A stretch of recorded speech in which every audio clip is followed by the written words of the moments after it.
ሰላም ሰላም ውድና የተከበራችሁ የሾክቴው ቤተሰቦች እንዴት ናችሁ? ደህና ናችሁ? ዛሬ ርዕስ የሚሆነው የፍቅር እድሳት ይሆናል ማለት ነው። እና የፍቅር እድሳት በወንድና በሴት የፍቅር ግንኙነት መካከል የሚፈጠር የመሰለቻቸት ስሜትና የመደባበር ሁኔታ በተለያዩ ምክንያቶች ሲፈጠር በሁለቱም በኩል አለመግባባት፣ አለመጣጣምና ስምምነት ማጣት እንዲሁም ኩርፊያና መዘጋጋት ይፈጥራል። አንዳንዴ በህይወት ውስጥ አለመግባባት የሚፈጠር ቢሆንም ችግሮችን ተነጋግሮ አለመፍታት እና ቅሬታ በውስጥ ይዞ ማስቀመጥ የፍቅር ህይወታችን ላይ ተጽዕኖ ያደርጋል። ሁለት ፍቅረኛሞች ወይም ባለ ትዳሮች አብሮ በመኖር ውስጥ በተለያዩ ምክንያቶች አለመግባባት በመሃላቸው መፈጠሩ የማይቀር ነገር ነው። አለመግባባት የህይወት ውጣ ውረድ ውስጥ የሚመደብ ቢሆንም አለመግባባት ከመብዛትና ችግሩ እየተባባሰ ከመጣ መለያየት አንደኛ ምርጫ ልናደርገው አይገባም። ሁለቱም ጥንዶች ለመግባባትና ፍቅራቸውን ለማደስ መሞከር አለባቸው። የሻከረ የፍቅር ግንኙነቶችን ለማደስ የሚያስችሉ ጠቃሚ ነጥቦች እንመልከት። የፍቅር ግንኙነት ላይ በፍቅር አብሮ መኖርን ማንም ሰው ይፈልጋል። ነገር ግን ሳናስበው የፍቅር ግንኙነታችን ወደ ጸብና መነቋቋር ከተቀየረ በዛ ሁኔታ ውስጥ ሆኖ አብሮ ከመቀጠል ለጥቂት ቀናቶች መራራቅ ለሁለቱም ወገን አስፈላጊ ነው። መራራቅ ሲባል ሚስትህን ወይም ፍቅረኛህን ትተህ ወደ ሌላ ሴት መሄድ ሳይሆን እሷ የምታምነው የልብ ጓደኛህ ወይም የቤተሰብ አካል የሆኑ ሰዎች ጋር ብትቆይ ይመረጣል። በዚህ ጊዜ ሁለታችሁም መጥፎ የንዴት ስሜት ውስጥ ገብታችሁ ሊሆን ይችላል። ስለዚህ ለእሷም ሆነ ላንተ የማብሰያ ጊዜ ሊኖራችሁ ይገባል። ለጥቂት ጊዜ በስልክም ሆነ በአካል ከፍቅረኛህ ጋር አለመገናኘት አስፈላጊ ነው። አለመገናኘታችሁ የሚጠቅመው እንድትነፋፈቁና ስለ ግንኙነታችሁ ጥሩ ጎንና ደካማ ጎን እንድታስቡ ያደርጋል። በተጨማሪ የንዴት መንፈስ እንዲለቅህ ስለሚያደርግ ከፍቅረኛህ ቢያንስ ለሁለት ሳምንት ብትርቅ ጠቃሚ ነው። ከወር ለማይበልጥ ጊዜ ከእሷ ጋር ምንም አይነት ንግግርና የጽሁፍ መልእክት አለመላላክ። ስለ ፍቅራችሁ በአእምሮህ ውስጥ የሚመላለሱ ሀሳቦችን ወረቀትና እስክሪብቶች አንስተህ በነጻነት ጻፍ። ቃላት በመምረጥ አትጨናነቅ። ግንኙነታችሁን በተመለከተ ወደ አእምሮህ የሚመጣውን ሀሳብ ሁሉ አስፍረው። ከሌላ ሰው ጋር እንደምትነጋገር አይነት አድርገህ ስለ ፍቅራችሁ የሚሰማህን ዘርዝረህ ጻፍ። ግንኙነታችሁ ለምን ተቋረጠ? እዚህ ደረጃ እንዴት ደረሰ? በተለየ መንገድ ቢሆን ብለህ የምትመኘው ምንድነው? በመሃላችሁ ይህ ቢስተካከል የምትለው ነገር ምንድነው?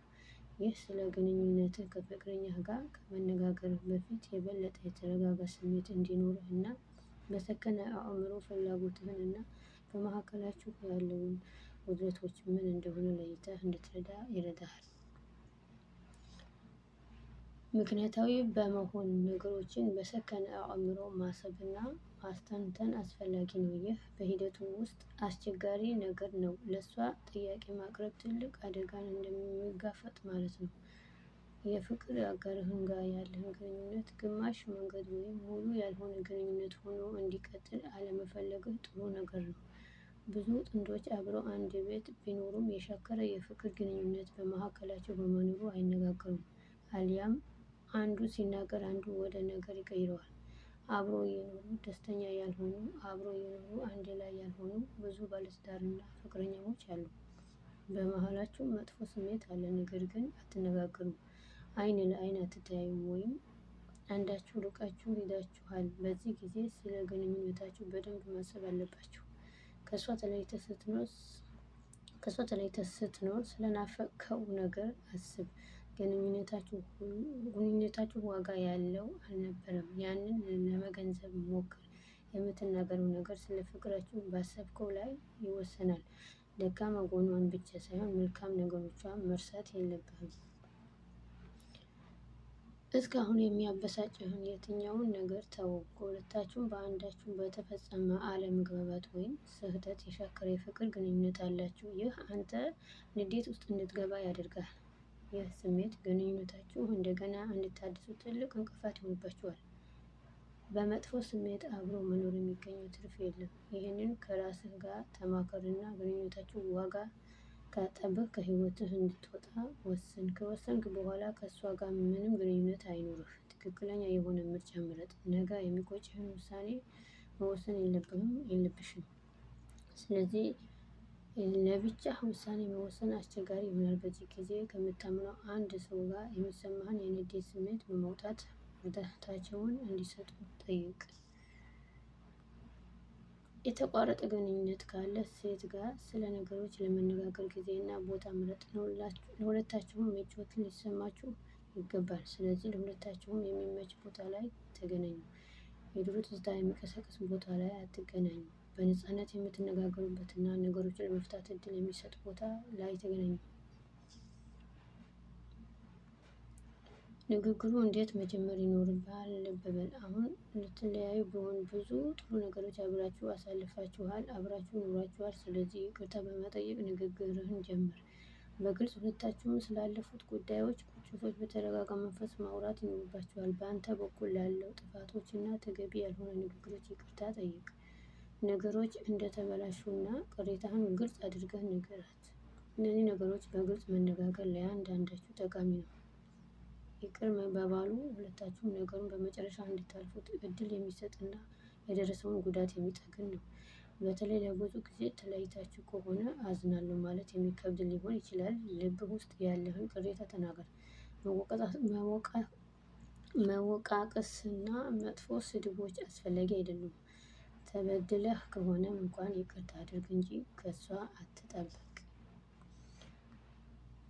እሷ ስሜታዊ ልትሆን ወይም እልህና ንዴት ይሰማት ይሆናል። ባደረገችው መጥፎ ነገሮች ተጸጽታም ሊሆን ይችላል። በቃል አውጥታ ይቅርታ ካልጠየቀችህም ቅሬታ አላት ብለህ አታስብ። ይቅርታ ከጠየቀችህ ከልብ ተቀበለው። ይህ ወደፊት መጓዝህን እንድትቀጥል የሚያደርግ አስፈላጊ ነገር ነው። ቀጣይ ምንድነው? ቀጣይ በሁለታችሁ የሚመለስ ጥያቄ ነው። ምናልባት ፍቅራችንን ማደስ እንችላለን ወይስ ያለፈውን ጊዜ ከኋላችን ለማስቀረት ምን ማድረግ ይኖርብናል የሚሉ ሀሳቦች ይመጣሉ። ሁለታችሁም በጓደኝነት መቀጠል የምትፈልጉ ከሆነና ሁለታችሁም ተመሳሳይ ፍላጎት ካላችሁ ግንኙነታችሁ መጠገን ትችላላችሁ። ይህ ውሳኔ በቀላሉ የሚወሰን ነገር አይደለም። መስተካከል የሚችል ጥቃቅን አለመግባባቶችን አግዝፎ በማየት የተቋረጠ የፍቅር ግንኙነቶች የስንቱን ቤተሰብ ህይወት በትኖ አስቀርቷል። ስለዚህ አንድ እድል መሰጣጣት ፍቅርን ለማደስ ከሚያስፈልጉ ነገሮች አንዱ ነው። ሁለታችሁም ተጎጂ ናችሁ። ወደፊት ህይወታችሁ እንዴት አንድ ላይ እንደምትሆኑ አጥና። ግንኙነታችሁ ወደፊት ቢቀጥል እንዴት የሚሆን ይመስልሃል? በፊቱ የሚቀጥል ነው ወይስ የተሻለ የሚሆን ይመስልሃል? እንደሚመስሉ ቢያንስ ለጊዜው የተለየ ይመስላል። በንግግራችሁ ጊዜ የመስማማት ፍንጭ ነበር ወይስ በመለያየታችሁ ደስተኛ የመሆን ስሜት ይሰማሃል?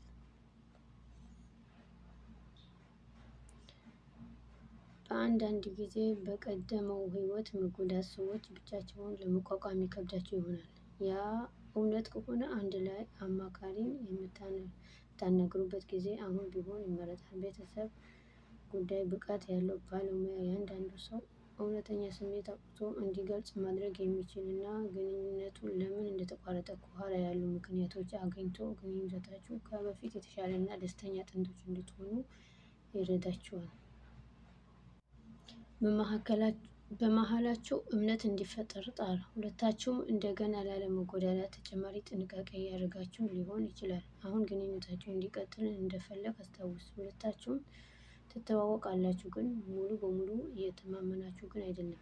በዚህ ጊዜ አንዳችሁ ለአንዳችሁ ቀድማችሁ የምትደርሱ መሆን እወቅ። በመወያየትና በመተማመን በመሃላችሁ እምነት እንዲፈጠር ለማድረግ ሞክር። እሷ በምታሳይ ሁኔታ ተመስርተህ እንደምትፈልጋትና የባለፈው ስህተት እንደማይደገም ንገራት። ይህ በሂደቱ ረዥምና አንዳንድ ጊዜ የሚያሰናክል ሊሆን ይችላል። ስለዚህ ታጋሽ፣ አፍቃሪ፣ ተስፈኛ እና ነገሮችን የምትቀበል ሁን። በትንሽና በትልቁም ተረዳዱ። የሚያዳምጥና የሚረዳት ሰው ለመሆን ጣር። ለእሷ ጥሩ ነገሮች አድርግላት። ይህ ግንኙነታችሁ ጠንካራ እንዲሆን ያደርጋል።